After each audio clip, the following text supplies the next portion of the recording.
Hello, everyone. Welcome back to Dangerous Rhetoric.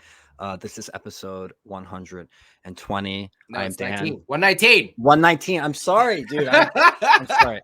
119. You should have did the intro. You definitely shouldn't have left it to my tired ass. Episode 119. I'm Dan. I'm Brentley. That's Brentley. And we have been gone for a while. Sorry, guys. A lot of stuff's going on with us. Life happens. It's fine. I'm about to move again. Life happens, blah, blah, blah. With all of that said, anyone who's here watching, we appreciate you for still being here despite our lack of content. And we are joined by another awesome guest today, a friend of comment, ours. Subscribe, do all those things. Like, comment, subscribe. We're joined by Brian, aka the Front Porch Conservative. Welcome, Brian. Gentlemen, it's a pleasure to be on your channel as always. Anytime I get a chance to hang out with you two scoundrels is always up for adventure. Crisp Southern voice. Yes, we love your accent, Brian.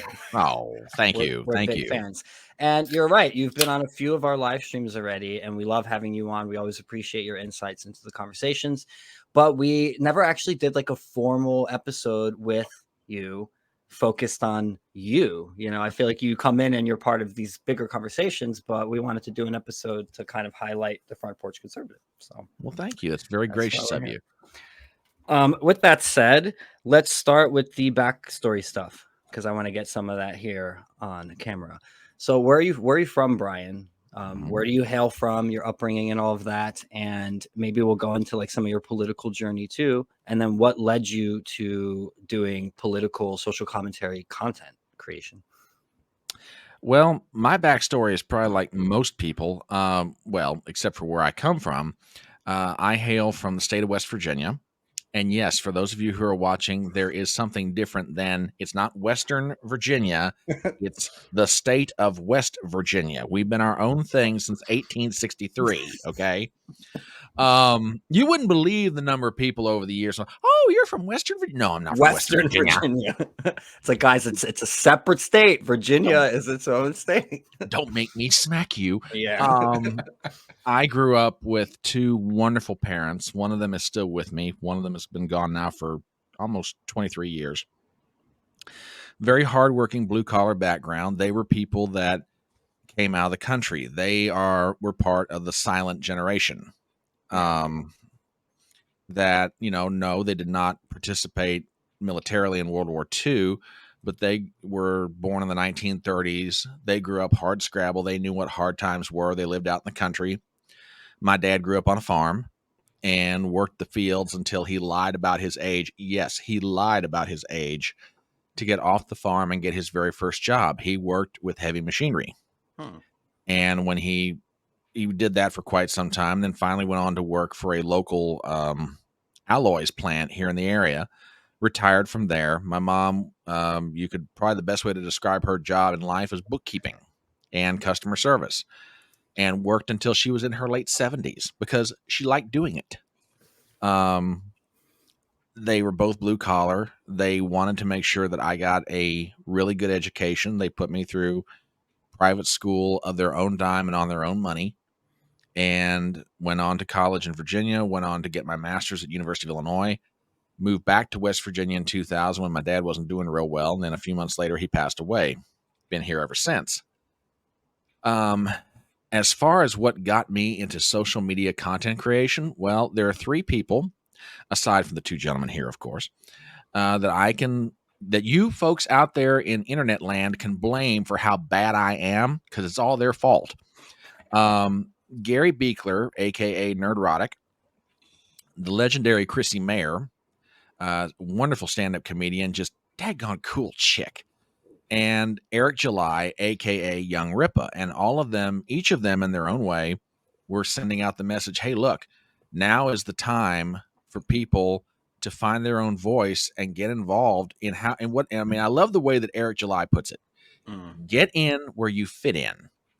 And for me, it was, I've loved politics since I was 16, 17 years old. My high school teachers were amazed at the ridiculously nerdy sort of memory that I'd have, because somebody would rattle off a question and I'd be like, oh, it's this guy. They'd be like, how do you know this? Nerd.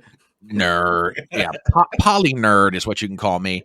Poli-sci nerd. And And I figured, well, if I'm going to start a channel, do what you know. And for me, that's politics and campaigns and, background I bring to it.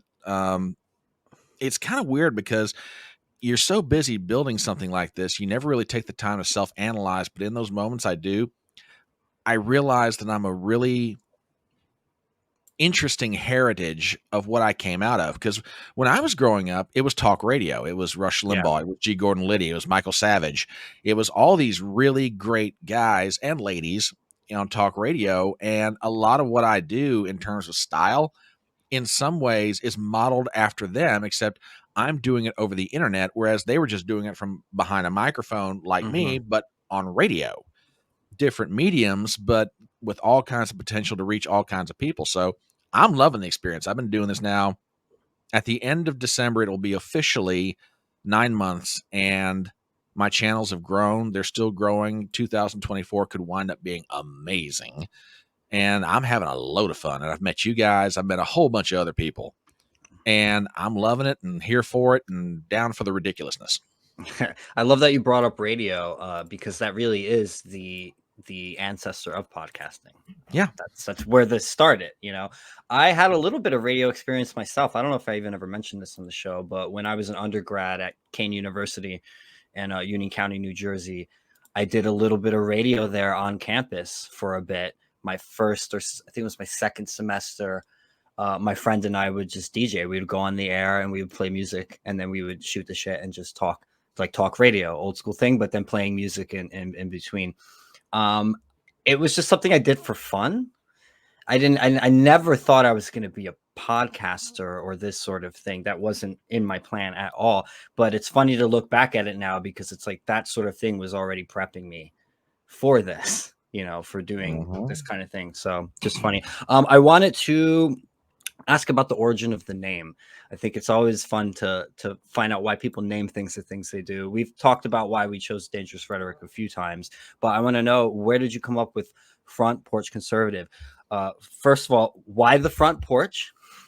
What does that mean to you, I guess symbolically? And then conservative, what does being a conservative mean to you? When you say conservative, what do you mean by that? I'll answer those in reverse order.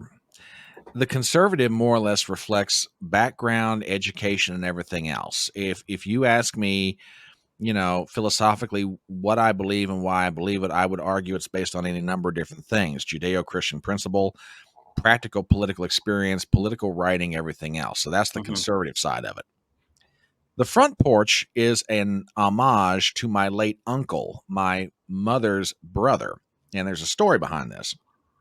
As you might expect, I'm from the South. Everything's got a story behind it. My uncle, toward the end of his life, more or less became a shut-in because of various problems he had. Well, if you fellas ever get down in my neck of the woods, you're going to find out one thing about people from West Virginia off the bat. We will never let anyone starve, to the detriment of our waistlines, but you will never starve. So consequently, he's family and we're Southern. That means we're constantly taking him food. So usually on the weekends, after I might drop my mom off at her job, which she worked, I would take some food over to him, and we'd sit around, we'd shoot the bull. Well, my uncle, much like my dad, being that they grew up in the country, always had interesting ways of looking at life. If nothing else, they had different and interesting expressions for how to explain their philosophy of life. So one day my uncle looks at me and he says, "Big Gun," which was his nickname for me. Big Gun. He said, "Yeah, Big Gun. Big Gun, he said, don't waste your money on movies and don't bother watching television. If you really want to be entertained, just go sit on your front porch and watch what walks down the sidewalk or drives by in a car. And you'll either laugh, cry, or do both at the same time, because you will not be able to understand what you have just looked at." And you know what? The older I get, the more I agree with him. There is nothing like people watching. Take that concept and like expand it 1,000-fold, and that's Manhattan, looking out your window in Manhattan. Yeah, yes. I mean, I can't even begin. I got an interesting Manhattan story if you guys want to hear it. Yes, totally. Back in 2001, my family and I took what we commonly call a nose of the car vacation. Translation, we had no idea where we were going. We're just driving around wherever the nose of the car is pointed. That's the general direction we're headed. I've never heard that term before. Yeah, nose of the car vacation. And we started off in West Virginia, wound up going down to Virginia Beach, wound our way to Williamsburg, went up I-95, and we wound up in Philadelphia. And we saw all the sights, which is cool. So the next day, we're like, okay, cool. We're in this neck of the woods. Let's go see the Statue of Liberty. That's like 2 hours up the road. We're thinking, this is cool. So usually with these trips, everybody serves a certain function. My brother-in-law, who has driven on probably every road in West Virginia imaginable and some that don't have asphalt under them, he does all the driving. I do the navigating. My sister and my mother-in-law and my mom are in one seat behind us telling us how we're doing everything wrong. And my sister's children are in the back just kind of like hanging out, whatever. So we leave Philadelphia at about 2 o'clock in the afternoon. And I'm looking at the time and I'm looking at the map and I'm thinking about what I know about New York City. And I said, okay, look, here's the plan. I said, we're going to overnight in Hoboken, New Jersey, because it's 2 o'clock in the afternoon now. We'll get up the next morning. We'll cross over. Let's find our way to the Staten Island Ferry. We'll cross over, see the statue, come back. We'll go out the top through the Bronx. My sister, as she is occasionally wont to do, overrode my decision and said, no, we're going to see the Statue of Liberty tonight. I said, Gina, look at the time. It's 2:30 in the afternoon. It's going to take us 2 hours to get to New York City proper. That is rush hour traffic. Are you out of your mind? I said, just trust your brother on this one. Do it my way. No, we're doing it tonight. I'm like, fine. So, so not being able to read a map pretty well, I've always been able to, navigate my way from one place to another. Yeah, and friends of mine hear that statement, they're gonna be like, "Oh, he's lying." They're also gonna be like, "Wait, this guy is like, ancient." what? Be like, "What's a map? Map? Atlas? Map. What is this thing of which you speak?" So, I'm looking at the map and I'm trying to find a road sign that says, to ferry to the Statue of Liberty. Well, all of a sudden, there's this big bridge in front of us. My brother-in-law is like, "Hey, Brian, what's that bridge up ahead? Look at the map. Look at the bridge. Look at the map. Oh, that's the Verrazano Bridge. We're going to Brooklyn." He's like, "Brooklyn?" So here we go over the Verrazano, and we're trying to find an exit to get off to get our bearings or whatever. So we finally do. And there's this Sunoco gas station over here. I'm like, Ronnie, pull in. There's a couple of guys standing there. I'll ask him for directions and we'll get this thing straightened out. He's like, okay, cool. So he pulls in these two guys. Now you picture this. They've got their back turned to us. Okay. So I roll down my window and I'm like, excuse me, gentlemen, we're not from here. Would you be able to direct us to a place where we could get on the ferry to go see the Statue of Liberty? They turn around. Neither one of them is wearing a Sikh turban, and the other one, I don't know what his nationality is. And the next thing I hear coming out of the mouth is, "Oh yeah, yeah." I'm like, okay. Thanks a lot. Roll up the window. My brother-in-law starts to drive off, and as soon as I've got the window up, I look at him and go, "We are so screwed." So anyway, so here comes the Astro minivan across the Brooklyn Bridge. We're now headed for Manhattan. Yes, the Clampetts have arrived. Okay, so we take this exit. We come off the Brooklyn Bridge. We're now going down the east side of Manhattan. And there's the USS Intrepid, and there's all these great, skyscrapers. And here we are. It's a beautiful July day. It's awesome. And my brother-in-law, now keep in mind, my brother-in-law has driven in every condition on every road with every kind of vehicle beneath him imaginable. He got more of an education about how New Yorkers drive inside of a half an hour being in Manhattan than he'd had in 40 years of driving on every road in America. I believe it. He's pointing out, guys were like, here's one bumper, here's the back bumper, here's the front bumper of another car, and another guy's trying to edge right in between them. And my brother-in-law's yelling, "Look at that, look at that." I'm like, "Yes, Ronnie, keep your eyes on the road, please."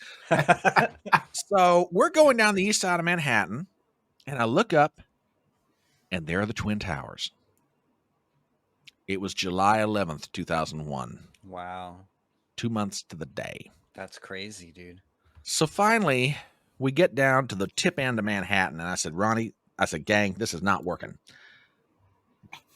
What do you want to do? My sister's like, Brian, get us out of here. I'm like, okay. Ronnie, here's what we're going to do. We're going to go up the west side of Manhattan. We're going to cross over on 50th. We're going to go out through the Bronx, and out the top, we'll go to Connecticut. Okay. So here comes 50th Street. Now, you got to picture what's happening next. Here's my brother-in-law driving. Here's me on the other side of him. Ronnie, turn right. Right? Yeah. Where? Turn right. Yeah. Where am I turning right? Right here. Where am I? Turn right now! On 2 wheels, we go around this corner.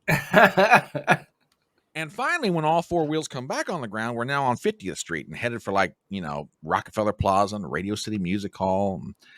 And my oldest nephew had the biggest scare of his life because right near where Brent and I used to live, by the way. That's what I thought. I've heard you guys describe where you were at over various podcasts. We were on 57th Street. West 57th Street. Yeah. Okay. So, and we're passing the Gridiron Club. That's it, where they have the Heisman ceremony. And there's a New Yorker, for whatever reason, he has unzipped his pants and is demonstrating how much he loves New York City by, relieving himself on the sidewalk. My oldest nephew is like, these crazy people, I'll never come back here again. Oh, be quiet, Kevin. Get a hold of yourself. So I'm laughing because stuff like that does not faze people like us in the So slightest. regular. Yeah, you could definitely tell we were from out of town. So Yeah. anyway, so we go across 50th Street. We get out the top through the Bronx and then out. And my brother-in-law, I think his nerves were so shot. We found a motel in Connecticut and ordered a pizza, and he ate and just was sick as a dog till the next morning. That's how bad his nerves were shot. So that's our driving experience in Manhattan. So there you go. Oh man, yeah. I've driven box trucks in Manhattan. I've driven expensive cars. I've driven bicycles. It is not a pleasant. It's not for the faint of heart. No, Yeah, no. And when it comes to people watching, it really is the ultimate place for that. It really is. You will see such a volume. You'll see people from anywhere and everywhere in the entire world. And it really is one of the magical aspects of a place like that. Absolutely. You can walk down the street and hear 5, 6, 7 different languages in a few minutes. Sometimes. Wow. So, and yeah, you'll see all the characters, all the weirdest shit. I'll never forget. I saw this wrinkly old guy in a pink bikini scootering down the sidewalk in the middle of the summer with giant pink glasses on. Quite a sight. We had a regular old neighborhood faggot who would regularly be seen pushing around his little teacup terriers in I remember that guy. I have a picture somewhere on one of my old, I think on this computer probably somewhere. I have a picture of that guy and his freaking dogs. Lord have mercy. 4 teacup terriers in a little in a baby carriage in a stroller. Yeah. Crazy shit. They got little pink, they're all matching outfits. They have these little pink things and they match the pink stroller. It's ridiculous. Remember the old guy who used to walk around in the sailor's cap? He disappeared. What that guy's still there. He's still there. I have the stroller guy with the little dogs. Not him. After COVID. But yeah, people watching is that is the place. Go to Manhattan. Now, I have to say, I am extremely envious of New Yorkers because you guys live in one of the most amazing cities on earth, and I've we ain't there anymore. You I'm did in Jersey. live. I'm in Jersey now. You did live in one of the most amazing cities on earth. No mas. Never again, probably. Never again. Yeah, probably not. Yeah. Yeah, I've often said if I had the time and the money, I could spend a solid 3-4 weeks in New York City just walking around exploring the place. If I were super rich, sure, it'd be nice to have a place there to go to. But living there full time, yeah, it's not for me. Yeah, I lived there for 15 years. 15 years. Yeah.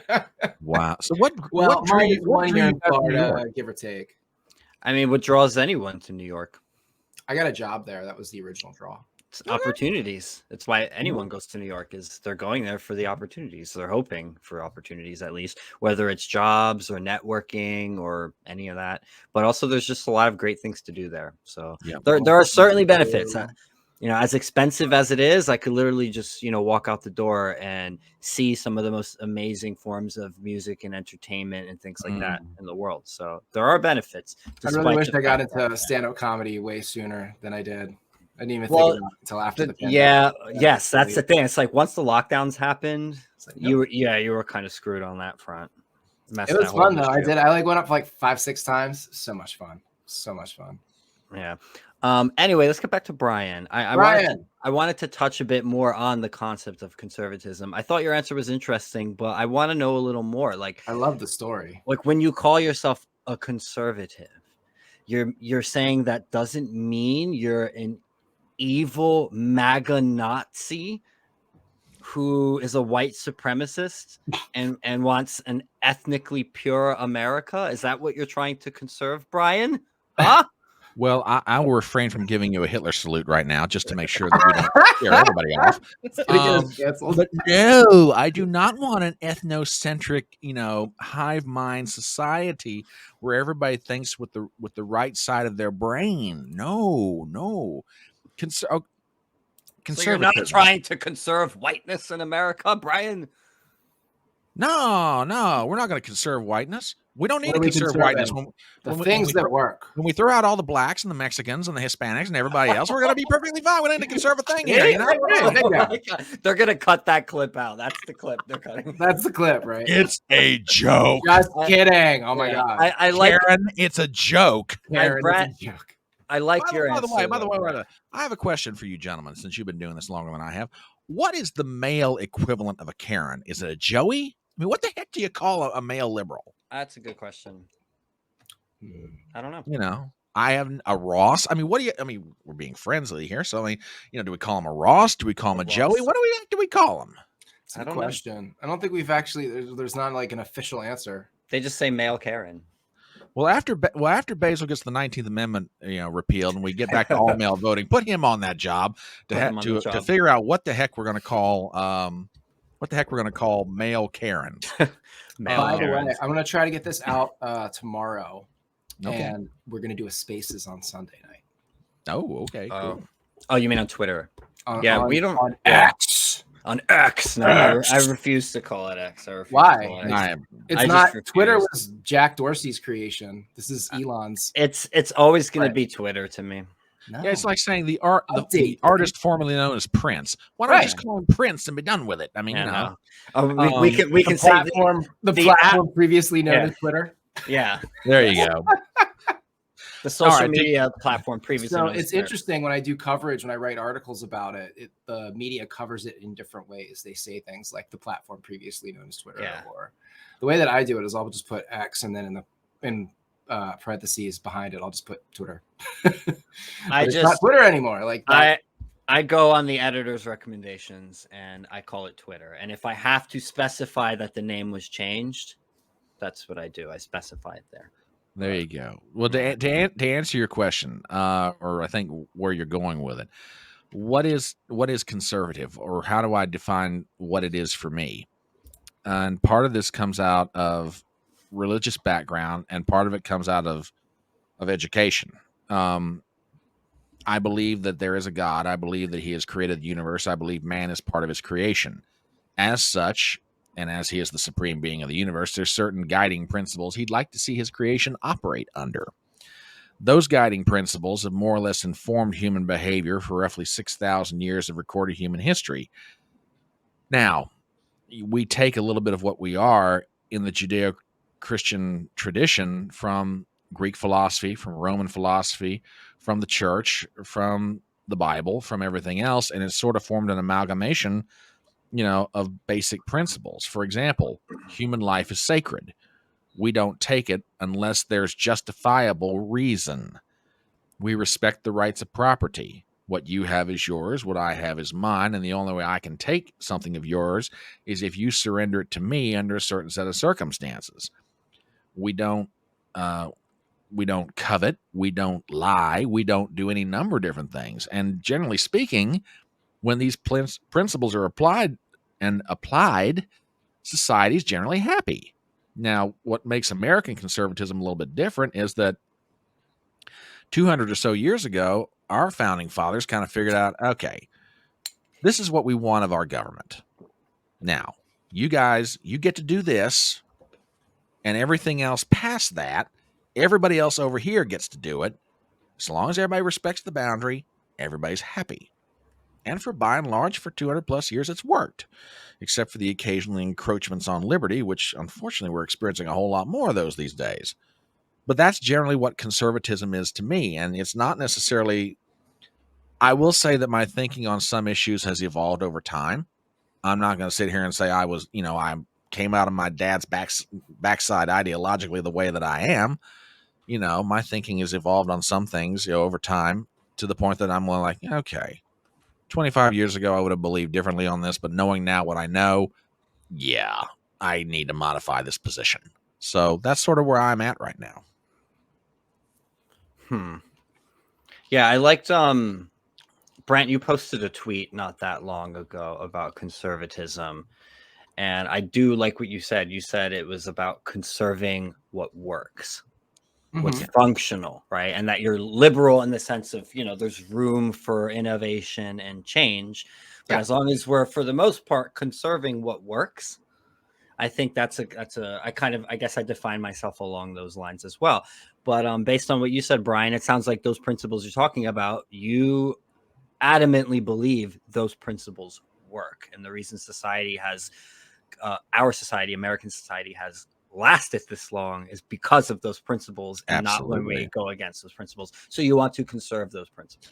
Yeah, I mean, for example, and today it's kind of funny because there's an interesting alliance, or maybe it's, to borrow from Tolkien, the last alliance of conservatives, of which I would still call myself one, libertarians, civil libertarians, and classical liberals, of which I'd even call myself one of those if you get right down to it, depending on what the issue is. Beyond that, too, like you mentioned Eric July earlier, and he's an anarcho-capitalist, I think he identifies as. Anarcho-capitalist. You're right. There is definitely this sort of coalition forming, or at least we'll call it like a loosely knit alliance between just political dissidents who don't conform to whatever the establishment, like, democratic line of thinking is. Yeah, and it's a fascinating thing to watch, because now, I mean, and I've said this on more than one occasion, the ideological constructs that I understood when I was growing up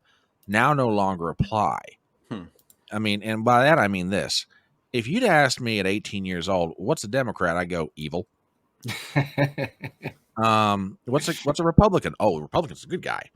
And as time has gone on, and with life experience and everything I've seen, I've come to the conclusion this is no longer about political labels. It's no longer about political ideology.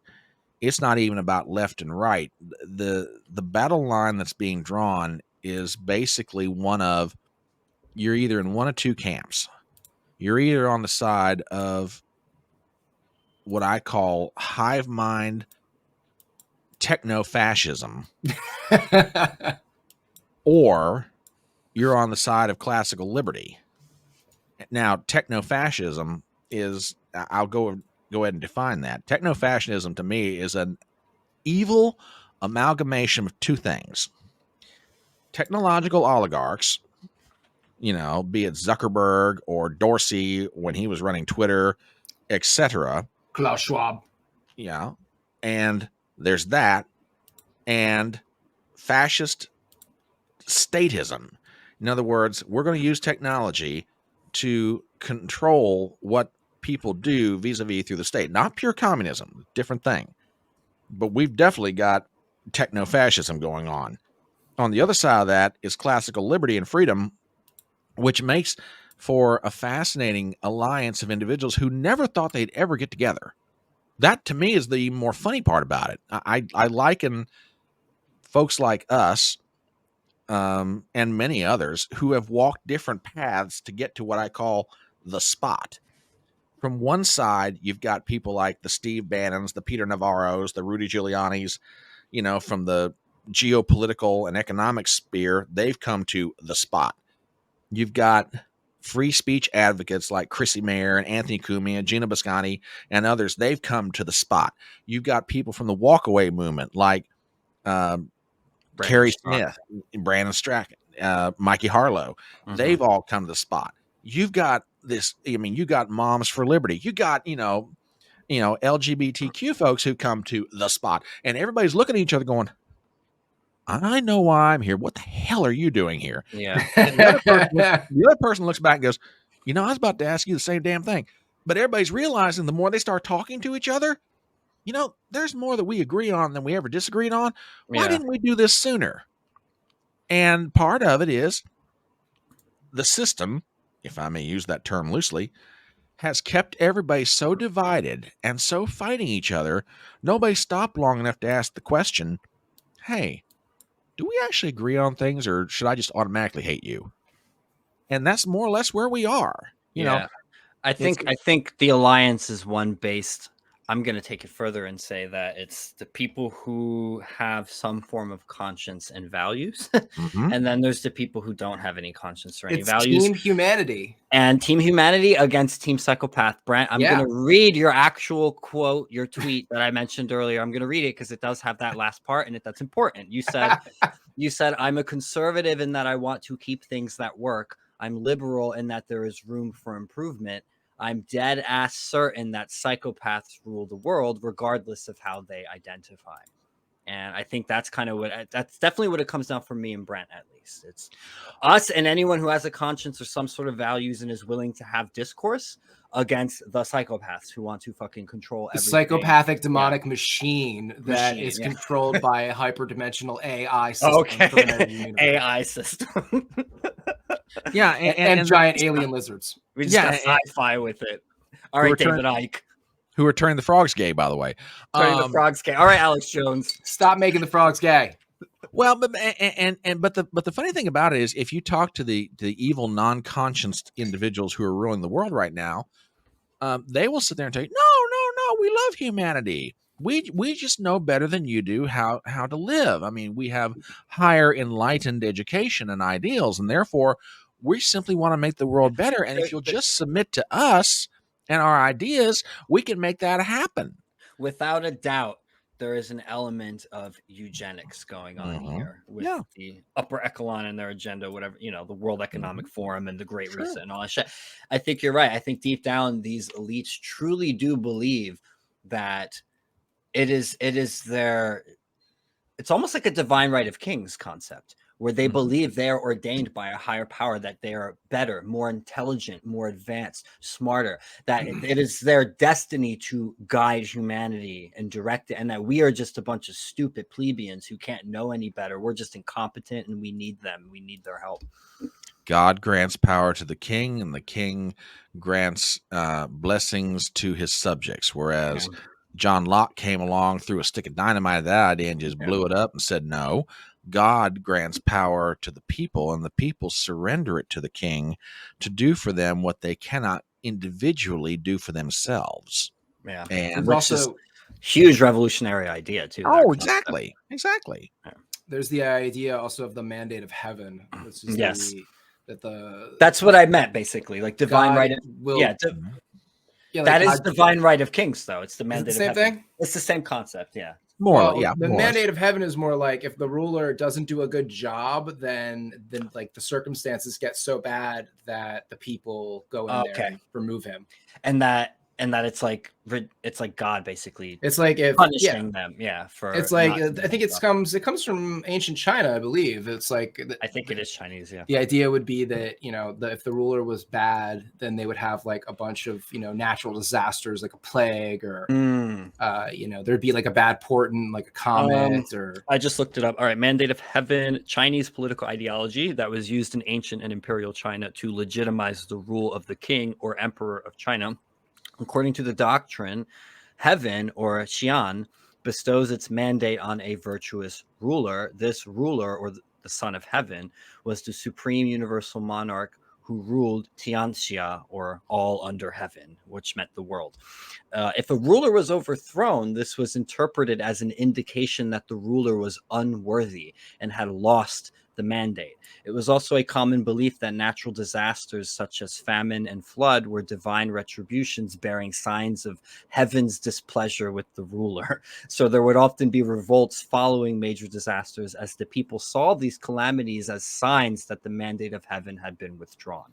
Yeah, that is a really fascinating concept, though. It's like, oh wait, all this shit wouldn't be going so bad if you were just doing a better job at leader.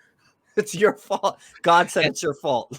And the interesting thing about where we are in the world in the 21st century, and we think we're so enlightened and everything else, if you really stop and think about it and you listen long enough to everybody who's talking, regardless of where they are politically, we are ruled by dead men from the grave. Their ideas for centuries going on past their deaths. Well, you mentioned are influencing what we are. You mentioned ancient Greece. Like you cannot separate those concepts that those people came up with thousands of years ago from the foundations of the West.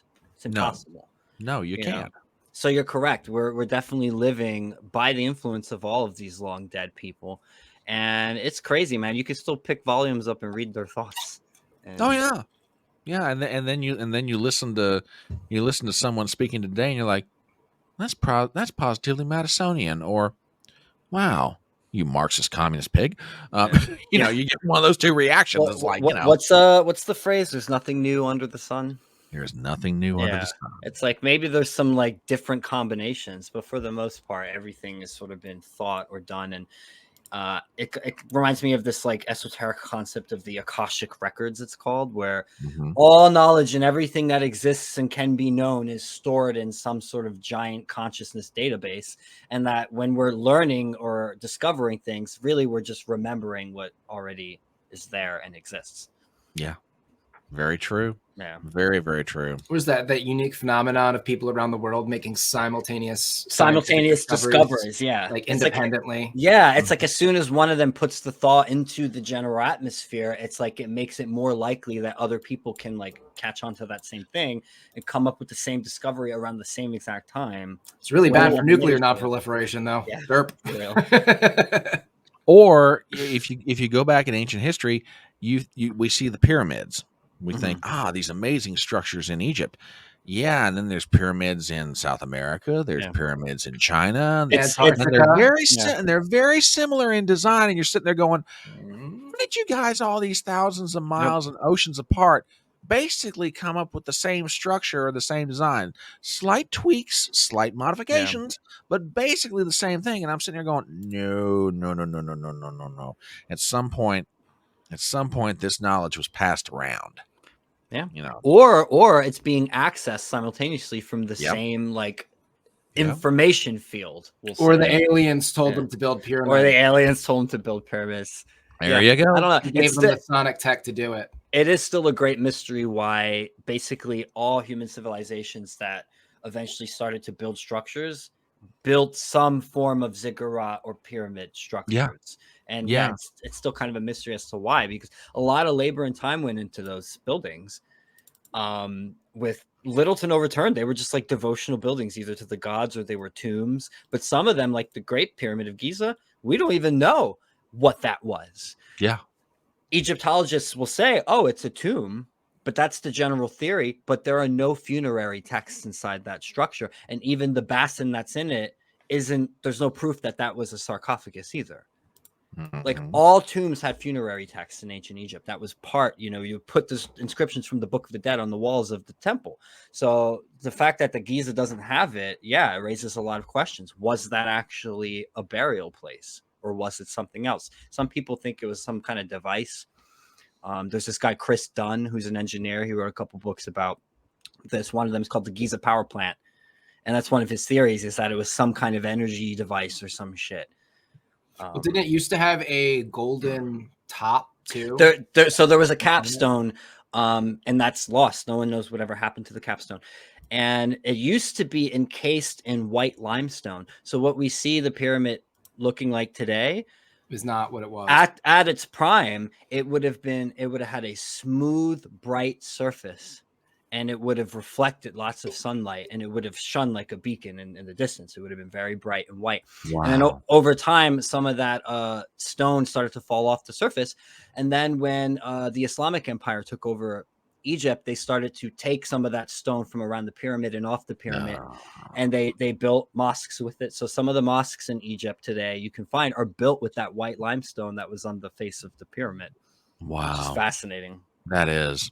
I did not know that detail. That starts to explain the deterioration of the pyramids. Yeah. Huh. Yeah. Well, it was they were already deteriorating, and then just, you know, the Muslims came and they started just salvaging the materials to use it for their own structures, which is not, you know, unheard of. Humans have been doing that forever. But it is fascinating, and we still don't know what the hell that pyramid was. We really don't. Yeah.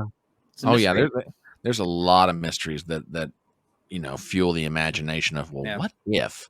And yeah, that's part of the great joy of living life. It's like, okay, interesting. I still think about the Library of Alexandria, and I'm sure every dork nerd history nerd thinks about that too. And you have to wonder, like, what could we have known about our origins today if those records survived? And that was just one fire, you know. It's not the first. Like, we've lost so many records. Like, I think it's Graham Hancock. I'm sure you've heard of him. Yeah. He uses the common phrase. He calls us a species with amnesia. And I like that concept, because I think that is kind of what it is. He's right. It's like there's so much about our origins and where we came from that are forgotten. We have amnesia. We don't even know anymore exactly where we came from and where we came from. Yeah. We're a species with amnesia. Interesting. Very interesting. Well, it's when you think about the time periods too, like humans have existed conservatively 200 to 400,000 years in our current form. The DNA that we have, you know, the capabilities that modern humans have, we've had them for roughly 500,000 years, conservatively. Now, there are more liberal estimates that say humans have been around for about 2 million years. Yeah. Which you ask yourself, okay, if we've been around that long, why don't we have more than, you know, 5,000 to 10,000 or even 20,000 years of history? I guess paleontologists would argue that just systems of writing and things like that were invented later, and that's why we only have 6,000 years of recorded history. But me and Brent lean toward the Great Deluge apocalypses theory. Yes, the Great Deluge theory that there were advanced civilizations in the past, and we did record things, and that was for the most part lost in some kind of global giant cataclysm, and then over time we forgot. So I don't think it's just that there was only 6,000 years of us recording stuff. I think what happened is most of that shit got destroyed. Yeah, I can see that. I can absolutely see that. You know, absolutely. But getting back to Brian. Oh, yes. Lord. No, that was a good tangent. We love talking about that shit, and politics does get a little tiresome, you know. Once in a while, yeah, it's like talk about history, talk about like civilizations, ancient cultures, and other things. You know? Also, the origin of Western values and these ideas. I mean, it's very ancient Egypt heavily influenced the ancient Greeks, so you could argue that a lot of our Western lineage also comes from them as well, and their civilization lasted for thousands of years. You know, whereas America, we're young, man, compared to the ancient Egyptian empire. And Caesar was Jesus. Indeed. Indeed. Moving on. And Jesus did a thing or two. So there you go. Jesus did a thing or two. There's this whole like subculture of making an argument that the Jesus mythos and mythology was based from upon Horus, Julius Caesar. And Horus. Julius Caesar and Horus. Well, yeah, so like he's a composite, but basically the Caesar gave the West the idea of, you know, sort of turning the other cheek, of forgiveness. He really institutionally imparted that. You know, he was one of the first rulers to not murder your enemy after you would, you know, defeat them in a conflict. Like, you see, because back then, if you had a disagreement, it was like your army versus my army, and we're going to settle this like men. And prior to him, really what would happen if you lose, you know, or if you lost the battle or whatever. Yeah, all of your women and children. Your line, everybody's dead. But Caesar was one of the first people to not do that. And he would and this was actually one of the reasons he ended up getting, you know, brutally murdered. I was going to say, I'll bet you he really regretted that line of thinking when it came to Brutus.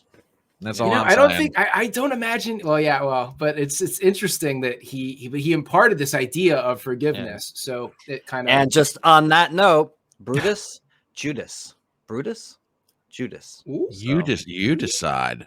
Ooh. Just saying. Just saying. But it is an interesting theory. Brent is correct, and there are books on that stuff for anyone who's interested in reading it. I think one of them literally is called "Jesus Was Caesar."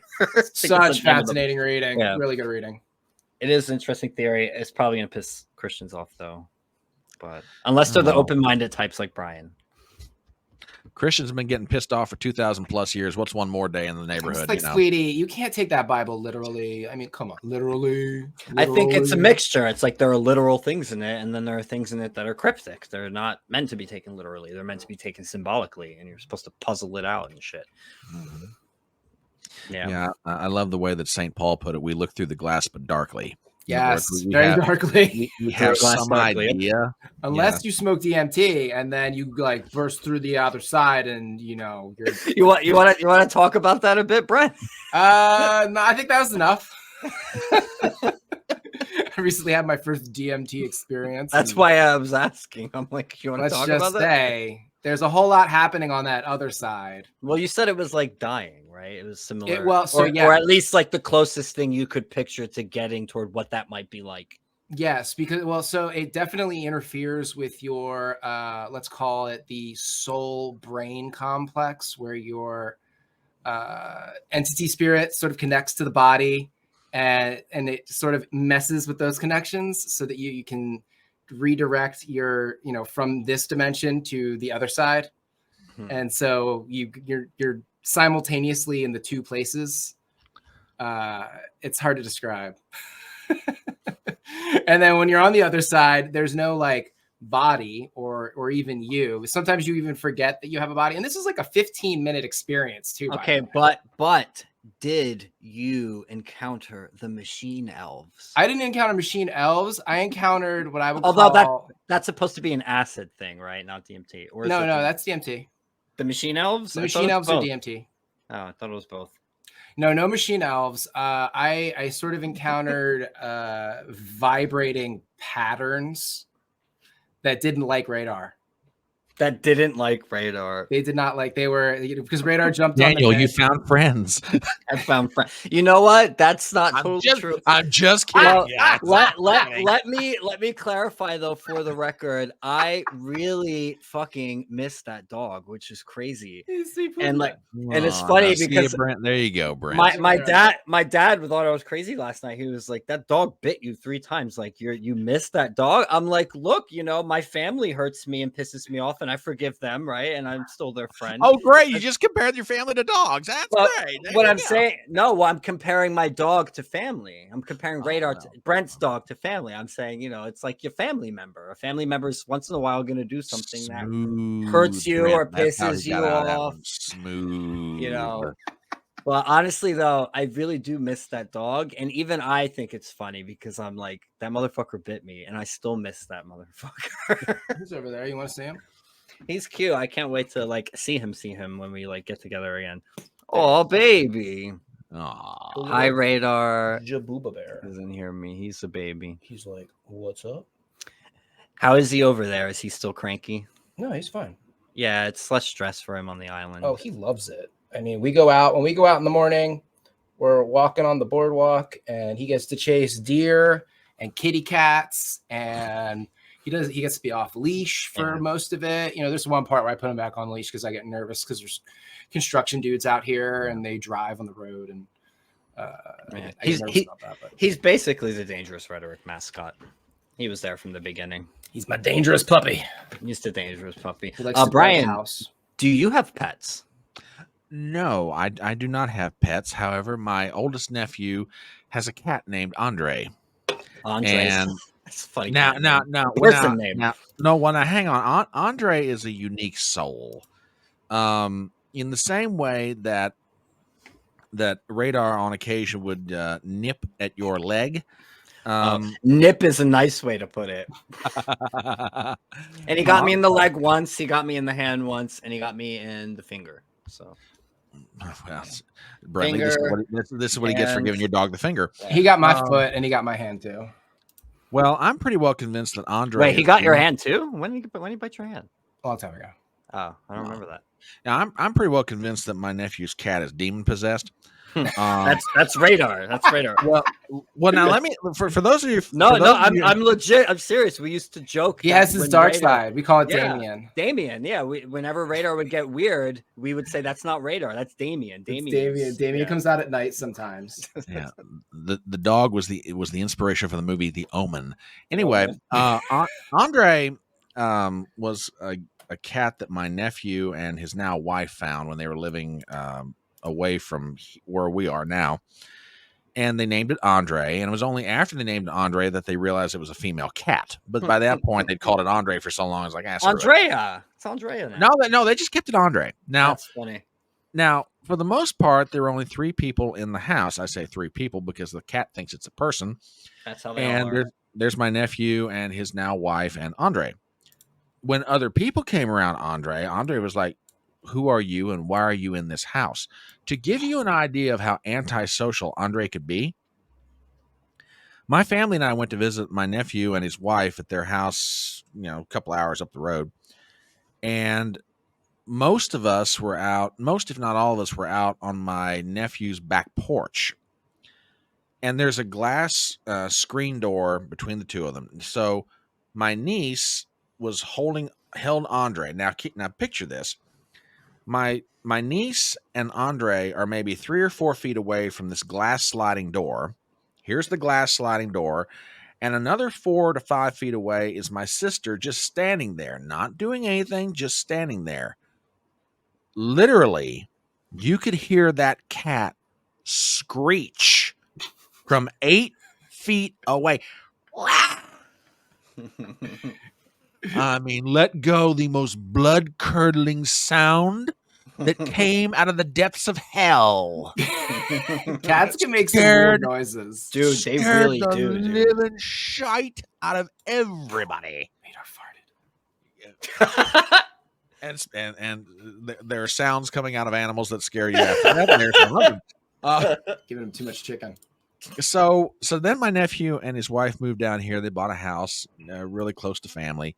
And every so often they'll travel out of town. Well, when they do, they'll ask me to go out and make sure that Andre's food and water bowl are filled. Okay, fine, no problem. I just make sure that I'm wearing, Kevlar, a flak jacket, a helmet.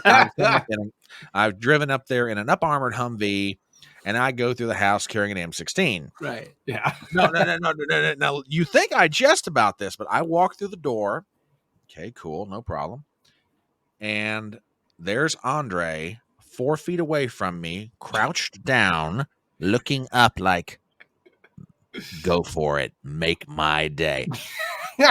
There was one visit on this weekend. They were out of town. I go over there. I'm filling the food bowl. That cat took a swipe at my left foot, which fortunately I was wearing shoes. Thank God it was summertime, but I was wearing tennis shoes. And then that cat backed up 2 steps, looked at me and went, I'm like, I am here to feed you and make sure you have water. Bastard. You are you le bastard. And I'm like, all right, I'm backing away from Andre. Andre's advancing on me. I'm backing off. Andre's advancing. I'm backing off. And finally, we circled around each other. It was the most.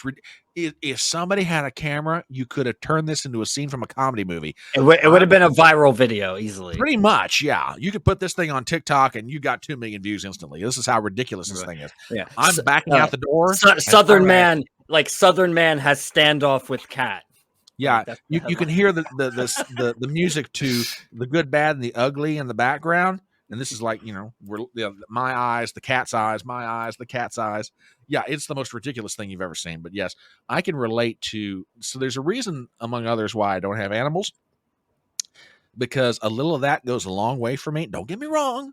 I love dogs. I love cats. I'm a very loving person, but I figure I've got enough trouble taking care of myself. What in the world am I going to do with an animal? No, there are a lot of work. It's a huge exactly, and not a lot of cats, but there are definitely some cats like that. They pick one person, and that's their person. They're obsessed with that person. They love that person. They don't want anything to do with anyone else. Yep. Absolutely. And then there are other cats that are very personable and social, and they want to go up to everyone and rub on everyone and pet me, please. Like, absolutely. So, but yeah, their personalities are just so varied, man. They're varied. I've had both types. You know, I've had the type who just is my cat, doesn't want to hang with anyone else. And I've had cats who just, they love everyone who comes in the door. So, yep, there you go. There you go. You guys didn't realize you're going to get all of this when you asked me to come on, did you? Oh, I love the cat dog discussion. I tried to do this last time, I think, and Brent was like, all right, we're not talking about that. I'm like, well, you don't want to have this debate? It's one of the most popular debates in the world. Although I never choose a side. I'm always like kind of neutral-ish, but I lean cat. But I love both. 100%. Yeah. I know you, you're a dog person, Brent, but it's hard for me to, I do love both, and I love aspects of both, and I hate aspects of both, you know? But I'm partial to cats. Like, cats are assholes. Everybody knows that. That's not totally true. They can be very, very incredibly loyal creatures. Sure. So let me guess. Somewhere they don't have to come back to your ass when they get out. They could survive out there on their own. Somewhere previously, you've had an Andre experience in your life, isn't that right, Brent? Come on, admit it. Just come on. Just it's okay. No, You're friends. Well, I never had allergies. Brent had allergies. You had allergies. I have allergies, and also like it's the same thing with my dad. My dad had allergies, so we never had cats growing up. We always had dogs that did not shed. Okay, fair enough. Also, I'm partial to the dog energy. The cat is fiercely independent. It's more, that's like what I like though. It's more of like a, like a daytime, like having a cat is like having a roommate, whereas like having a dog is like having a kid. Or as a friend.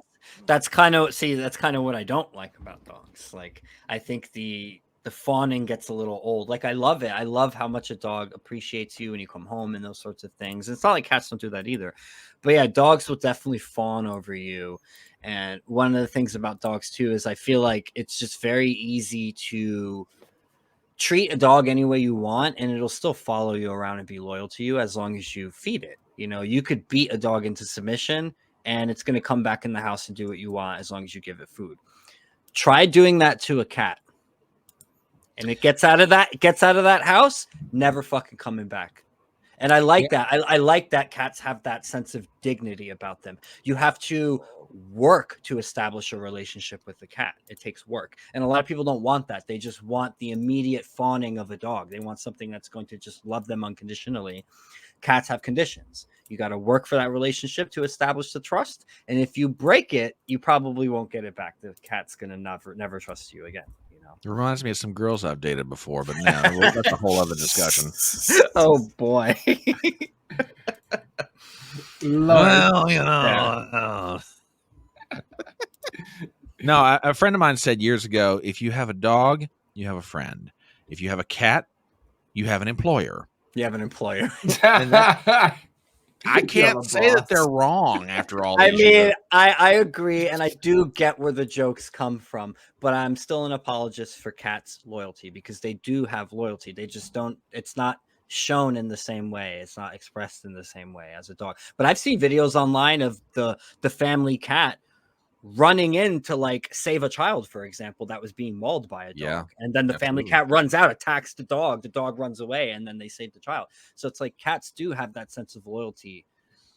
It's just they don't express it as often or in the same way, and they don't really fawn over you, and everything's on their terms. It's always oh, you want to pet me? Not now. Yeah, but then when they want to pet you, they'll crawl right on your keyboard right in front of you. Now I want. That would drive me nuts. Reminds me of some girls I used today. No, just saying. Not right now. And then then when they want it, you're not ready. It's like I'm in the middle of something. It's like they put themselves right in the middle of whatever you're doing. Man, the distraction is just like son of a bitch. Just like, yeah. It's, I don't know. And I know like that's part too, the jumping thing. A lot of people can't handle that with cats. They don't want something that can climb anywhere. And I get that. That could be annoying. Yeah, they got cat powers. They can just like jump on a tabletop or top of your cabinets or anything.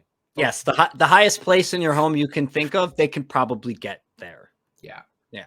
It's kind of like, Cato from the Inspector Clouseau movies when Peter Sellers would walk through the door and some Never seen those. flying. Oh, dude. You got to send links.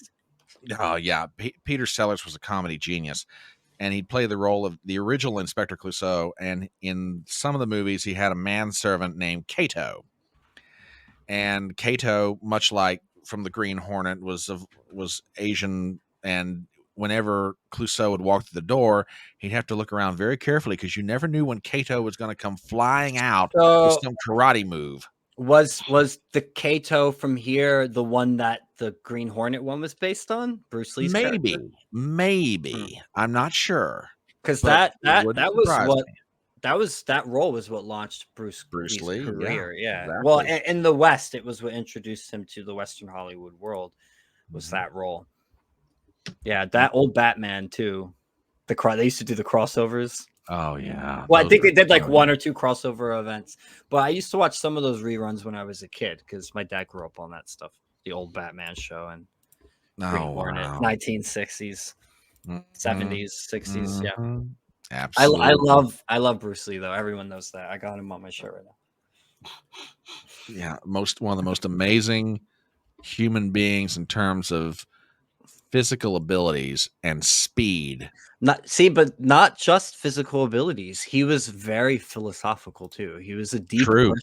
Very true. Super deep. I mean, yeah, he had a short temper. That's true. Something he was working on his whole life. Yeah, he had his flaws. He had affairs. He did hash, and some people might not know that either. He loved hash.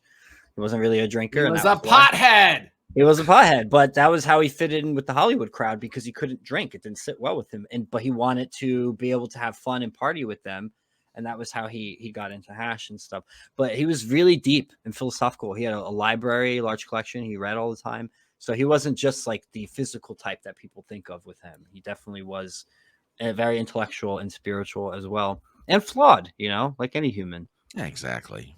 That dude went out like a fireball, man. He's like one of those people, 32 years old. I cannot remember. What was his cause of death? Cerebral edema. He had a swelling of the brain. And overheated, basically. That's what the theory I think that makes the most sense is that he died of heat stroke. Wow. Yeah, but he was in the apartment with the mistress in her apartment. It was a whole scandal, dude. And he was like going through the choreography of the movie to her. So he had just taken some hash. He was all excited. And then he was like showing her all the moves, like, hey, then I'm going to do this. And then I'm going to do that. And then, that kind of thing. Very excited about the movie he was shooting, which was, I think he had just finished Enter the Dragon and he was finishing Game of Death. And he just got tired all of a sudden. And so she was like, well, you should go lay down. She gave him some kind of like sleeping medicine. And he went to lay down and he never woke up. They discovered him dead. Whole scandal happened. They were trying to blame the weed too. And his wife even had to deny in court, even though she knew that he was taking hash. She had to deny that because she wouldn't get the insurance payout otherwise. So It was like, it was a whole crazy scandal. And it was probably really hard on his wife, Linda, too, because, again, they discovered him in the apartment of a mistress. A mistress. Yeah. That's rough. Again, flawed man. But we are all collages, we don't. We are the sum of our parts. We are the sum of our parts. Yeah. Well, I mean, look at the founding fathers, right? People love to drag them for their mistakes now. It's like, these were people. They were human beings. You have to put them in the context of the time that they're in. Say what you want about Thomas Jefferson. He wrote the Declaration of Independence when he was 25 years old. Like, what the hell did you do at 25? Yeah, there's a line from one of my favorite musicals. It's the film version of it, actually. It's 1776. And the gentleman who's playing Benjamin Franklin looks at the gentleman who's playing John Adams. He says, what will history think us? Demigods? We are men, no more and no less, trying to start a nation against greater odds than a more generous God would ever allow. Yeah. And it's true. I mean, for all the brilliance, and truly they were, they're men. They have appetites and foils and and vanities and everything else that went with it. But even through all of that, they handed down to succeeding generations probably the greatest system of government ever conceived of in the mind of man. Yeah. You know, It is an experiment. I always liked calling it that because it really is an experiment when you look back at history and you start to study other systems of government a bit and just what other civilizations were like. This really is a unique thing. This has not been done before. It is we don't know if it's going to last. And in fact, I'm a little shocked it's lasted this long. Yeah, and when you go back and I mean, for me, my favorite one outside of John Adams, who's my hero, my other favorite founding father is James Madison. And I want to talk about Adams a bit too after him. Oh, well, we can get into that, sure. Yeah. But yeah, I mean, the reason that I bring up Madison is most people don't understand why Madison wrote the Constitution or large parts of it the way he did. The Federalist Papers, it was him, John Jay, and Hamilton. Well, but even beyond that, I mean, keep in mind, here's this 20-something-year-old kid, you know, who some of the founding fathers would argue was wet behind the ears, comes up out of Virginia with an almost completely fully laid out system of government before he ever hits the door of Independence Hall at Philadelphia. And in large part, he's put it together based on his college education, which I'll give you guys an interesting factoid if you don't know this. Given that he was from Virginia, most of the gentried young men were expected to go to William and Mary. So Madison writes a letter to Thomas Jefferson. He says, well, look, I'm about ready to go off to college. You know, what are your thoughts about William and Mary? And interestingly, it's Jefferson who steers him away from William and Mary. He says, look, I don't think the educational level there is as good as it used to be, yada, yada, yada, but I've heard about this place in Trenton, New Jersey. Why don't you go up there? Well, we commonly call it Princeton today. Which, by the way, was actually founded where I am right now in Elizabeth, New Jersey. In Elizabeth, New Jersey. Well, it gets even better. Before it went to Princeton. It gets even better. The College of New Jersey, as it was called at the time, was presided over by a Scottish Presbyterian minister by the name of John Witherspoon, who was what was called a theological Calvinist. Now, if your listeners are watching this and you don't know that much about Calvinism, I'll break it down as simply as I can. Basically, they believe in any number of things, the sovereignty of God, but above all else, the depravity of man. And then you take that influence and then everything else Madison's learning, and he realized, oh, crap, man's depraved. We don't want to put power absolutely in the hands of man.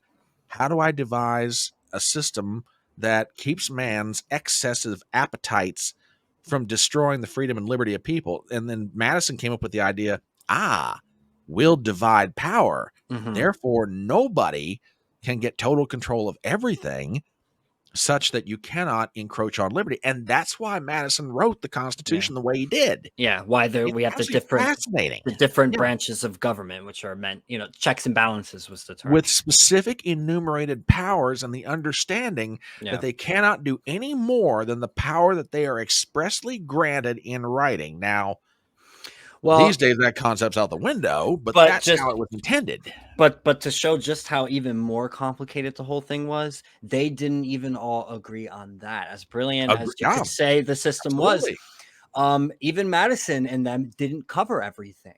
And that's why we have the Bill of Rights. It's because you had the anti-federalists came in and they were like, well, no, we're not okay with this. This establishes a stronger federal government. You left out this, and all these other things. And that was why when they ratified the Constitution, that's why we have the Bill of Rights attached to it. That was because the anti-federalists came in and ripped the original version to shreds. And that's why we have gun rights and free speech and all that stuff, because they're like, dude, you didn't put that in there. These things need to be in there. And just really quick, shit all over the southern states all you want for being the slave-owning states and all that. They were primarily the ones who pushed for those Bill of Rights that we have right now that allowed Black folks later to arm themselves and all that stuff. So the legendary George Mason of Virginia was a delegate to the Constitutional Convention, and the longer he kept sitting there, as a matter of fact, there's a book. I'm gonna show you guys something really cool too. Once we're done with this, there's a great story told in a book that I've got in my library. It's called Real Threat or Mere Shadow. It's about the adoption of the First Amendment. And the story goes that George Mason is sitting there, with a window open in 1787, and he's literally writing on the back of a piece of paper, "There is no Bill of Rights. There is no Bill of Rights. There is no Bill of Rights." Well, when all this was brought to Madison's attention, it's just like you said, Madison's saying, they're going, "We don't need a Bill of Rights." Everybody knows and everybody understands that unless the power is expressly granted in writing, it's thereby reserved unto the states. But the Anti-Federalists, just like you said, Daniel, vis-a-vis Mason, Patrick Henry, and many others, were like, you either put it in there or we're not even going to adopt this thing. Yeah. And this beautiful little system you guys have drawn up is right down the toilet. So Madison was a lot of things, but he's a practical politician. He said, fine, you guys vote to adopt. I will put a Bill of Rights on the floor in the first Congress. And that's exactly how we got it. That's what happened. Well, you mentioned your library. I have some of mine behind me, although I'm in the process of packing it back up. But I have a really cool thing here that I will show you guys. And the audience will enjoy it too. Give me 1 second. Cool. So do we do the do? Yeah, right. Oh, it looks like he's got it pretty close. I mean, since we're talking about the Constitution and all of that, this right here is a Revolutionary War letter. Oh, yeah, written by Jonathan Dayton. Ooh. And Jonathan Dayton was from my hometown, Elizabeth, New Jersey. He was born, raised here, died here. And Dayton was also the youngest signer of the Constitution. Oh, wow. Franklin being the oldest signer. Franklin was 81. Dayton, I believe, was 26 or 27. His story is so fascinating and just not very well known, because later in his career, he got roped into Aaron Burr's treason trial because he lent Burr money. And that destroyed Dayton's career, and he became mostly forgotten. But his story is fascinating. Like, the guy dropped out of Princeton to fight in the Continental Army at 15. Oh, wow. Got captured, released, fought in Yorktown, determining battle. And then later on became the Speaker of the House and all of that stuff. Yep. But it's just crazy we don't remember him anymore, all because of that Aaron Burr treason trial. Like, it ruined his reputation. All right, folks, can we just say it? Burr was a POS. Let's just be honest about it. Burr was, but, Dayton was friends with him. So, and it kind of ended up, he shot himself in the foot by lending him money. And then Burr tried to go start his own, like, country sort of thing. And then they sued him. They were like, dude, this is treason. Thankfully, Dayton didn't end up going on trial, but the entire scandal, it's just, he left federal politics after that and stayed in local government around here, but for the most part became generally forgotten. He's buried on Broad Street here in Elizabeth, underneath the church, St. John's, and he has no headstone. So he doesn't even have a marker for his grave. Aw. Yeah.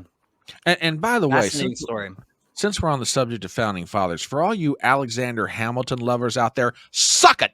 I don't care. He was a bastard brat of a Scottish peddler. So he is also connected to my city. So when Alexander Hamilton came from the Caribbean and they sponsored him to go get an education in the States, that was why they sent him here. The first place he came to get his first formal education in the United States was right here in Elizabeth, New Jersey, at the Elizabethtown Academy, which Burr also attended at a different time. And Dayton also attended that same academy. So they all knew each other, but Dayton was friends with Burr. He wasn't really close with Hamilton. Amazing. Like that. Absolutely amazing. It is crazy. Yeah.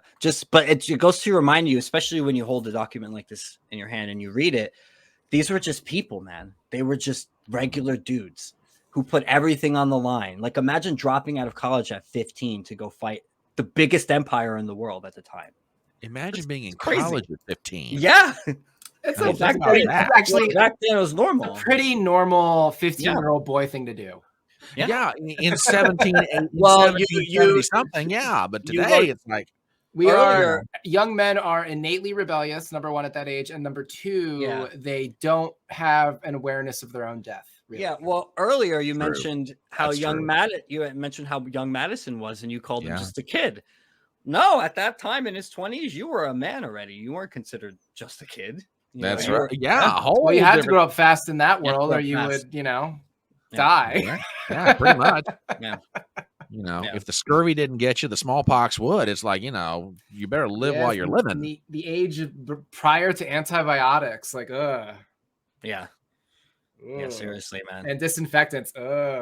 Granted, there were less people back then, but still, to go to fight in a war like that against the biggest empire at the time, ballsy as hell. Ballsy as hell. And even though he became relatively forgotten later, it's still ballsy and a fascinating story. I plan on writing a biography about him at some point. That'd be cool. Once I'm settled down and stuff, I already started marking down. Yeah, and I started kind of just planning out the different archives I'm gonna have to visit around the country to read his letters and those sorts of things. But it's just, again, it's a fascinating story, and I think it's one that should just be told because people. Yeah, and we love good stories. Well, and that's part of where we are culturally, is that either by deliberate design or by our own negligence, we're forgetting our own history. We are. We're forgetting why we are unique in the world. And yes, America is unique in the world for so many different reasons. Yeah. Well, I take history serious in general. I think no matter if you're from the US or in England or wherever you're from, you should study the history of the place you're from and contextualize yourself within the larger story of that place. One of the things I'm a huge advocate for, and I've mentioned it, I think, on this show a few times, but I think there should be some kind of federal mandate. I'll go as far as to say that makes it mandatory for every town and city in the country to have a local history class in their curriculum of public schools. At least one. I could agree with that. At least one. And I think that would help a lot, and especially in regards to the immigration crisis, because I think one of the reasons you see certain towns and cities get trashed by the newcomers who come to those places is they don't have any connection to the place. And I think if you taught them the whole story and the history and all the waves of immigrants who came over time, then you would give them a sort of view where they can contextualize themselves and say, well, hey, even though I'm not from here, I'm here now. I'm part of this larger story. Wow. And then they would have more respect for the place that they now live in and be less likely to trash it and mistreat it and stuff. That's my argument, at least. Yeah. And it would make it easier for them to assimilate to American culture. Yeah. Well, you'll feel like you're a part of it. Just be like, oh, wow, there were for Elizabeth, for example, if you go back as far as you can go, you'll be like, all right, well, there were the Lenape Indians, then the Dutch came, then the English came, right? Then the Irish came, and then the Italians came, and then the Latinos started coming in the 70s. So all of them are all part of the story of this place. Yeah. And if you teach it in that way, the newcomers who have just arrived will be able to then contextualize themselves and feel like they're also part of that story and be less inclined to shit all over the place, metaphorically and literally speaking. Yeah.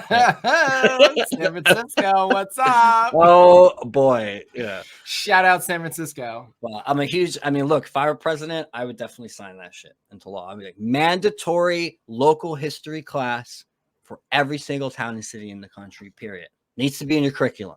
That's cute. I mean, I think that would come via the Department of Education, and you would probably do it through funding incentives. I don't know why it hasn't been done yet, and it does bum me out because I feel like it would just... Because we live in a communist country that is being slowly subverted by evil. That's probably true.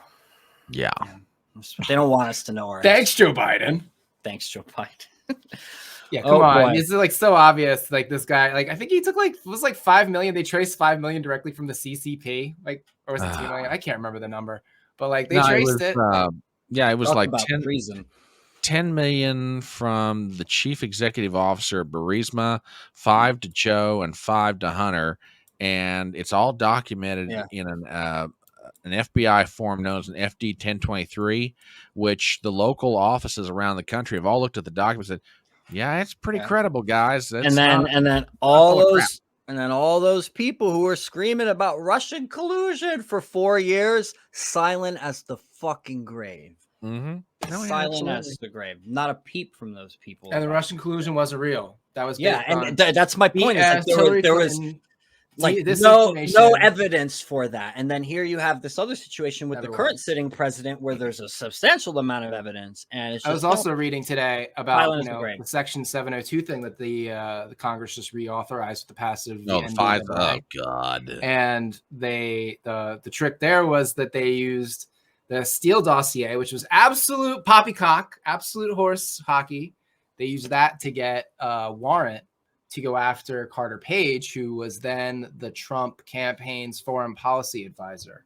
And because he was talking to overseas people, they used that as the rationale to get a tap on him. Yeah, I was reading about that section. And that FBI officer got convicted of a crime and was sentenced to like a year probation or something. So basically what the section does is it allows the government to spy well, specifically they're allowed to spy on foreign nationals, even if they're outside the country.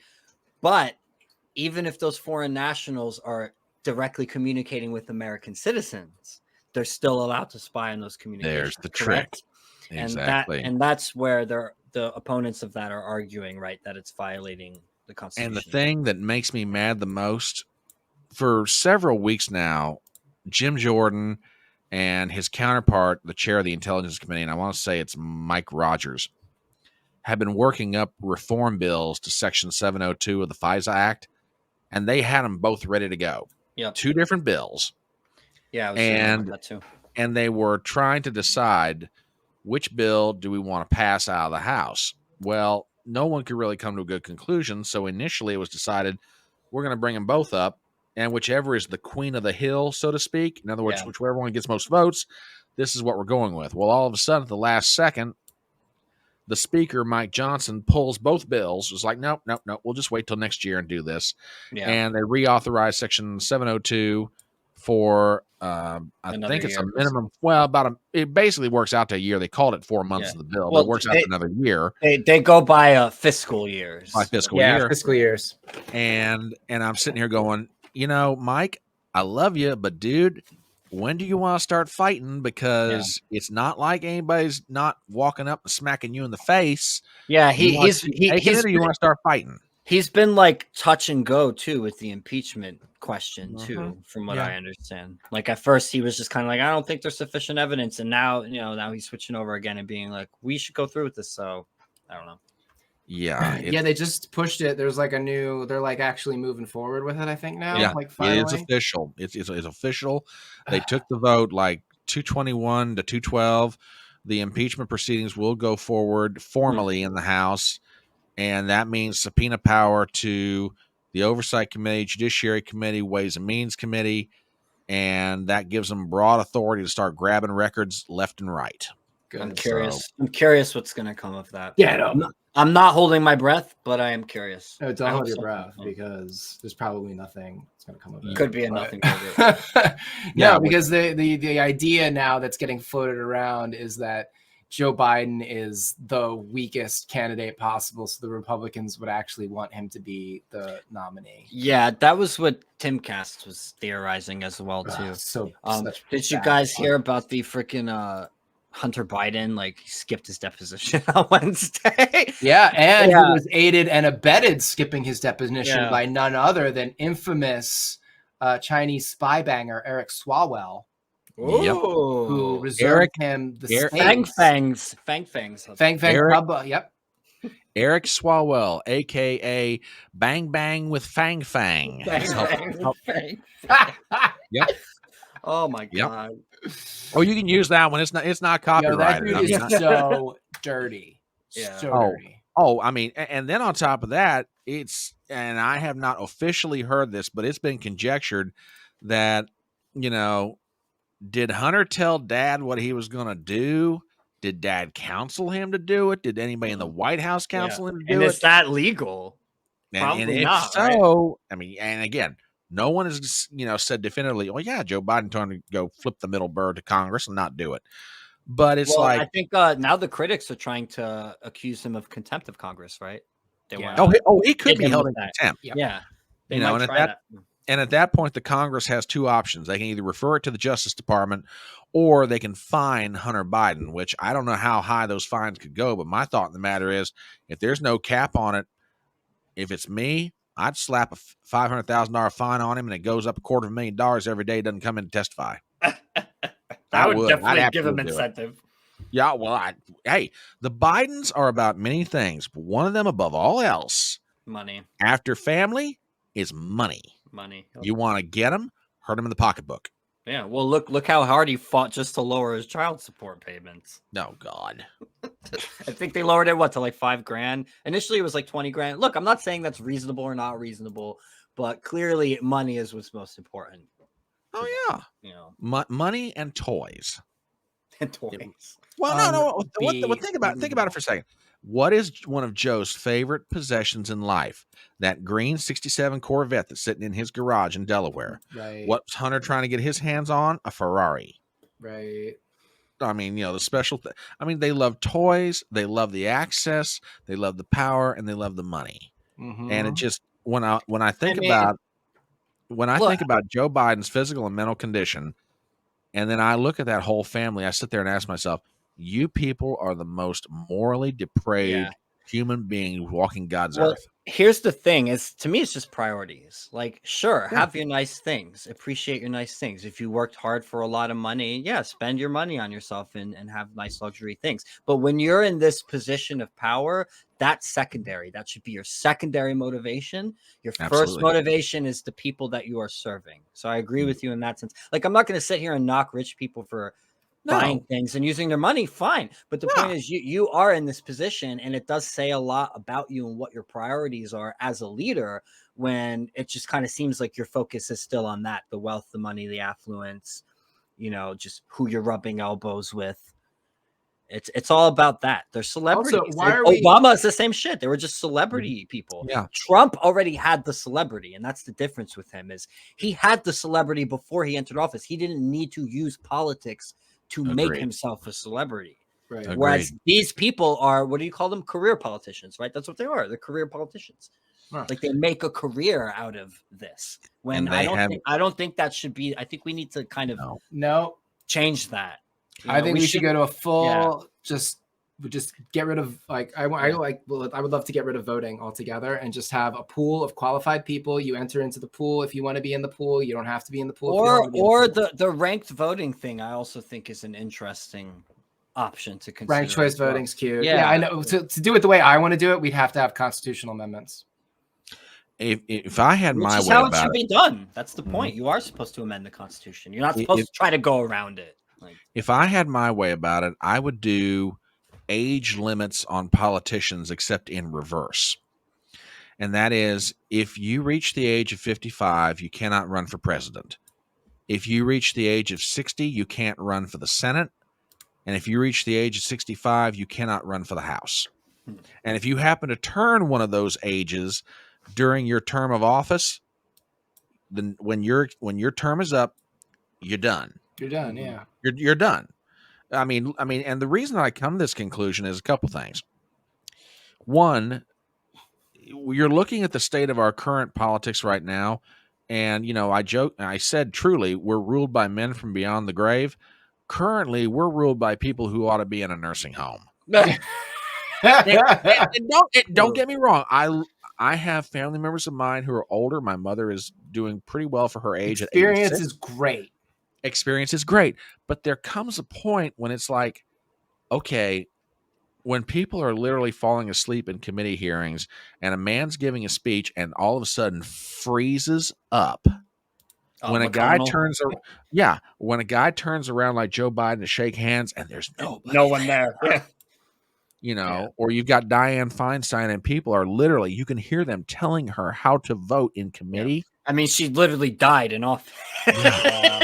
Ruth Bader Ginsburg on the Supreme Court. Wouldn't let her go. They waited so long. She just died in office. I mean, and on the other hand, we have age minimums that determine if you can run for office or not. Well, if you can do that on one end, exactly. If you can do that on one end, why don't you do it on the other?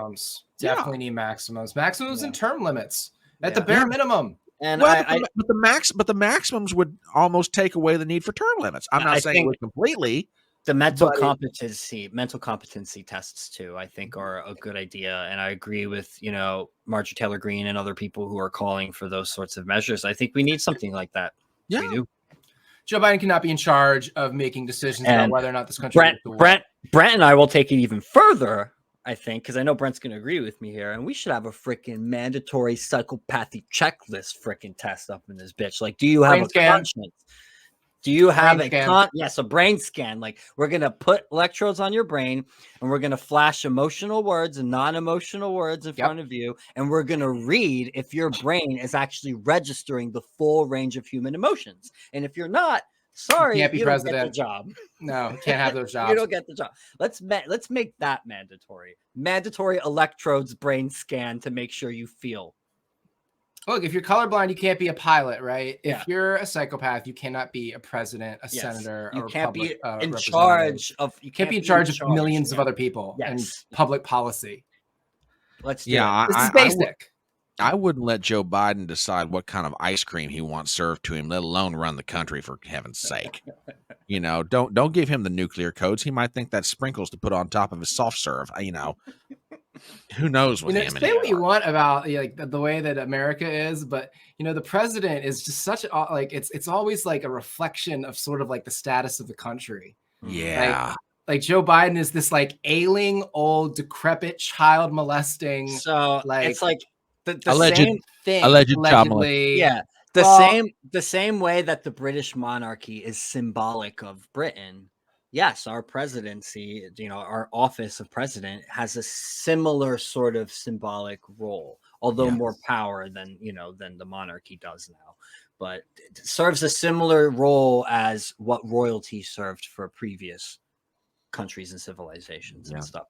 But there was always a fear that would happen, though. The founding fathers were afraid that would happen. That was actually part of the reason George Washington stepped back from the role, because he didn't want that position to become something that eventually was looked at as the equivalent of a king. Yeah. So there was a lot of concern over that from the founding fathers. Yeah, and interesting debate over what they were going to call the president too. Yeah. Yes. Oh yeah. Like somebody was like thinking king, and they were like, "No." Yes. It was like, dude, we literally just got rid of that. Adams came up with this elaborate title, which was a reflection of all those years he'd spent diplomatically in Europe between the Declaration, the adoption of the Constitution, and finally the Congress said, "No, we're just going to call him Mr. President." Yeah. So I said earlier I want to bring up Adams a bit, and I'm going to bring him up here because you brought him up again. But I want to ask what you thought of him and in regards to like some of his flaws, because I also would, I guess, consider Adams one of my favorite presidents in the sense that I find him just to be a fascinating man, fascinating character. But man, the Alien and Sedition Acts were such a fucking stain on that guy. Yeah. It's like, how did this guy who had such principles that he defended the British soldiers during the Boston Massacre end up later trying to silence his political enemies and go against all the principles that they established? It sucks, because you want to like really totally praise him. It just goes to watch yourself as you age and make sure you cultivate, you maintain your values. Yes. You don't get, Absolutely. No, I mean, for me, the thing you hate. Yeah, well, and you could literally say that's what happened to Adams. It's like for a man so well educated and self-educated in large part, and so well read and such a defender of liberty, to go over the line in the early days of the American Republic with the intention of defending the country against foreign influence. And it's been a long time since I've looked at the reasons behind the Alien and Sedition Acts, but Adams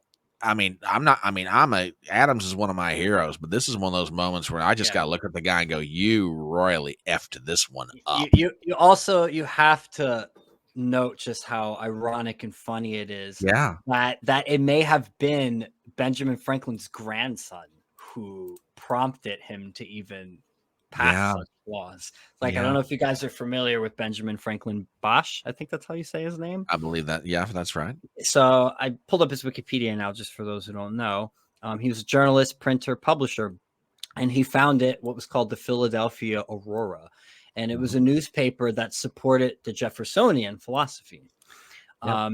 He frequently attacked the Federalists, and he criticized George Washington heavily, and he also criticized Adams heavily.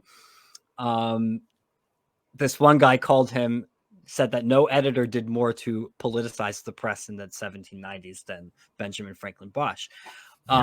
They think some of his heated attacks in his paper is part of what inspired the Alien and Sedition Acts. But it's so funny that this grandson who inherited the printing press and materials from Benjamin Franklin used that printing press and materials to attack Franklin's friend Adams as president, and actually do the thing that, like, to carry out the principles that those people founded. Yeah, and keep in mind, for those who are watching this, I mean, when Adams was president, the Federalists, his party had control of the House and had control of the Senate, and they weren't going to let the leader of their party be attacked, even though there were elements inside the Federalists party that were loyal to Alexander Hamilton more so than they were to John Adams, and it was very easy for Adams to get this pushed through, and it gave Jefferson and Madison, who were working together at the time, the fuel to throw on the fire and claim monarchist. He's anti-freedom, he's anti-liberty, he's trying to suppress speech, and with that and a few other things that happened, Jefferson rolled into power in 1800, and his Jeffersonian Democrats with him. And they took both houses of the Congress, they took the presidency, and the Federalists were on their way out. They never, to the best of my memory, they never saw the presidency again. And then the party that Jefferson founded became the modern day Democrats, and away we go. So, but yeah, Adams absolutely, he rued the day he ever signed those two into law. Yeah, he dropped the ball on that one. It's like, he did. He did.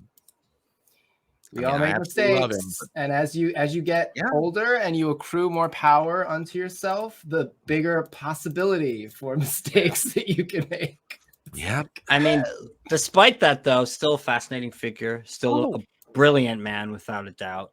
Oh, absolutely. Yeah, and by the way, for people who really want a really good flavor for Adams, I recommend David McCullough's biography.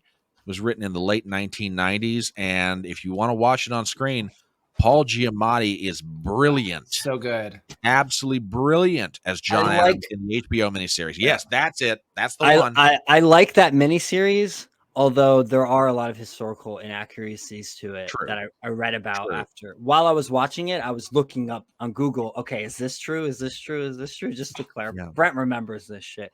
But ultimately, really good series. And I think fantastic series. Costume-wise, too, it really like captures. It really gives you what it's like. You like really even down to like the bad teeth and shit. You know, everything. Yeah. You really get a sense of what life was like back then. Yeah. And Paul Giamatti did excellent in that role.